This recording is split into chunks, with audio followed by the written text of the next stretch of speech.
جی تو ناظرین، اس کہانی کا مطلب یہ تھا، مقصد یہ تھا کہ آپ کو بتائیں کہ understanding, problem solving, diagnosis, doctor کا ڈائگنوسس، میڈیکل ڈاکٹر کا ڈائگنوسس، کسی ڈیٹیکٹو کا کے آپریشنز کا سوچ کا، یہ تمام چیزیں کتاب کو سمجھنا، فزکس کو سمجھنا، کیمسٹری کو سمجھنا، میتھس کے سوال سالو کرنا انڈرسٹینڈنگ کے ساتھ، رٹا لگا کر نہیں، پوری انڈرسٹینڈنگ کے ساتھ، اس کے لیے ہمیں کچھ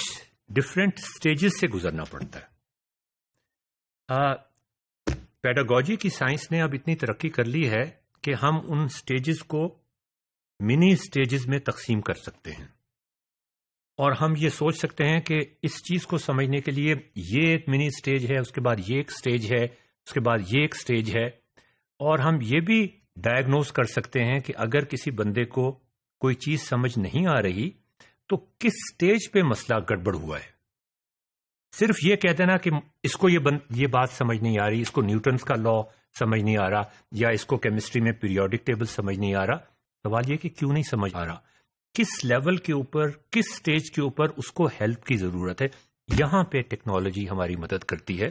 کہ ہم انسان کے ذہن کے اندر گھس کر ایگزیکٹلی اس پرابلم کو پن پوائنٹ کرنے کی کوشش کرتے ہیں جو اس کو فیس۔ دیکھیں، اگر کسی کو پیریوڈک ٹیبل سمجھ نہیں آ رہا، آپ ایک دفعہ اس کو پیریوڈک ٹیبل سمجھانے کی کوشش کرتے ہیں، آپ دوبارہ وہ لیکچر ریپیٹ کر دیتے ہیں، آپ دوبارہ وہ لیکچر ریپیٹ کر دیتے ہیں، جو مسئلہ گڑبڑ تھا وہ گڑبڑ وہیں کا وہیں رہتا ہے جب تک آپ اس کو ڈائگنوز نہ کر لیں۔ So what was wrong with our assumptions, جو ہم نے سوچا تھا کہ یہ چیز تو اس کو آ ہی جائے گی، کہاں پہ گڑبڑ ہوئی ہے، یہ ہوتا ہے پرابلمز آف لرننگ کو آئیڈینٹیفائی کرنا۔ اور اس کے بعد پھر دوسری سٹیج آتی ہے، وہاں پر بھی ٹیکنالوجی ہماری مدد کرے گی اس کورس کے اندر، کہ وہ جو پرابلم اس کا آیا ہے، ایبزارب کرنے کے اندر آیا ہے، سلیکٹ کرنے کے اندر آیا ہے، ڈو کے اندر آیا ہے، کنیکٹ کرنے کے اندر آیا ہے، آرگنائز کرنے کے اندر آیا ہے، یا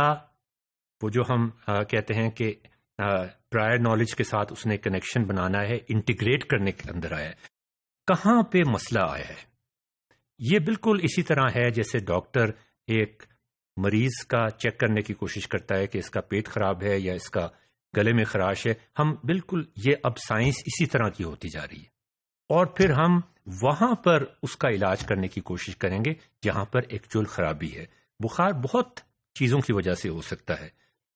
پیٹ میں انفیکشن کی وجہ سے ہو سکتا ہے، گلے میں خرابی کی وجہ سے ہو سکتا ہے، ملیریا کی وجہ سے ہو سکتا ہے، لیکن اصل وجہ اس کی کہاں پر موجود ہے یہ ہمیں نکالنا بہت ضروری ہے۔ آپ کو یاد ہوگا ناظرین کہ میں نے آپ کو ایک اور کہانی سنائی تھی جس میں ایک انٹیلیجنٹ اسٹوڈنٹ نے ایک تھیورم کو ڈسپروو کر دیا تھا۔ وہاں بھی ہم ٹیکنالوجی کی مدد حاصل کر سکتے تھے یہ جاننے کے لیے، اور مجھے اب بڑا دل کرتا ہے کہ میں کسی طرح اس کا پیپر اپنے پاس رکھتا، تو آج میں یہ چیک کرنے کی کوشش کرتا کہ اس نے ایبزارب کرنے کے اندر کوشش کی ہے، گڑبڑ کی ہے، یا اس نے کنیکٹ کرنے کے اندر، آرگنائز کرنے کے اندر گڑبڑ کی ہے، یا انٹیگریٹ کرنے کے اندر گڑبڑ کی ہے۔ ہم جب کسی بچے کا پیپر چیک کرتے ہیں تو ہم یہ چیزیں چیک نہیں کرتے کہ ہم صرف یہ چیک کرتے ہیں کہ اس نے گڑبڑ کیا کی ہے، اس کے مارکس کاٹ لیتے ہیں۔ ہم یہ چیز نہیں چیک کرنے کی کوشش کرتے یا سوچنے کی کوشش کرتے کہ اس نے کہاں غلطی کی ہے، کیوں غلطی کی ہے، کس سٹیج پہ غلطی کی ہے، اس کی اگر ہم ہیلپ کرنا چاہتے ہیں تو کیسے کریں اس کی ہیلپ۔ صرف مارکس کاٹنے سے تو کسی کی ہیلپ نہیں ہو جاتی۔ تو اب ناظرین، میرے خیال میں آپ کو یہ دلچسپ کہانی سنانے کے بعد ہم آگے، ہاں لیکن ایک بات میں بتانا بھول گیا، اس کے بعد برآمدے میں جانے کے بعد ہم ایک بڑے کمرے میں آ گئے، لیونگ روم میں آ گئے، اور وہاں پر مختلف کونوں میں مختلف ڈیسکس رکھے ہوئے تھے اور کتابوں کی الماریاں رکھی ہوئی تھیں، اور کچھ چارپائیاں بھی تھیں۔ میری امی، میری خالہ، میری نانی اسی کمرے میں، اسی بیڈ روم میں سوتے تھے، ہیوج کمرہ تھا۔ مجھے یاد ہے اس کمرے میں میری خالہ رات کے وقت BBC سے خبریں سن رہی ہوا کرتی تھیں، اور اس زمانے میں ویتنام پہ بمباری ہوا کرتی تھی، تو وہ ہر رات جب میں بی بی سی سے ان کی خبریں سن رہا ہوتا تھا تو وہ اتنی اچھی طرح مجھے یاد ہیں،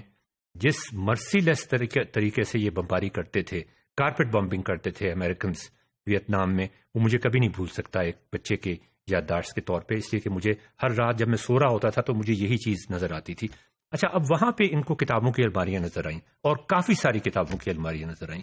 باہر برآمدے میں جو کتابوں کی الماری تھی وہ انہوں نے نوٹس نہیں کی تھی، اندر آ کے تو کتابوں کی الماریاں بے تحاشا تھیں. انہوں نے مجھ سے پوچھا کیا یہ لائبریری ہے؟ تو ناظرین دیکھیں، ابھی تک وہ کوشش جاری تھی، وہ پہچاننے کی کوشش جاری تھی، اس پرابلم کو سالو کرنے کی کوشش جاری تھی کہ یہ کس قسم کا گھر ہے. یہاں پہ ہماری یہ کہانی ختم ہوتی ہے، اور اب ہم کہانیاں تو آپ کو سنا لیں ہم نے، اور بھی سنائیں گے. اب ہم تھوڑے سی ڈیفینیشنز کے اوپر آ جاتے ہیں جو بہرحال آپ کو کچھ نہ کچھ تو یاد کرنی پڑیں گی، یا آپ کو فیملیئر ہونا پڑے گا تاکہ آپ کو کانفیڈنس ہو جب آپ یہ کتاب پڑھ رہے ہوں یا یہ کتاب پڑھ رہے ہوں. تو ناظرین، میں ختم کرتا ہوں اس کہانی کو یہ اس نوٹ کے اوپر کہ 3 important steps in the development of knowledge in working memory are to select the pieces of information for further processing, to build internal connections among them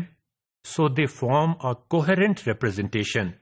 and to build an external connections with other representations in a systematic way. یہ چیز ہے سمجھنا اور سمجھانا.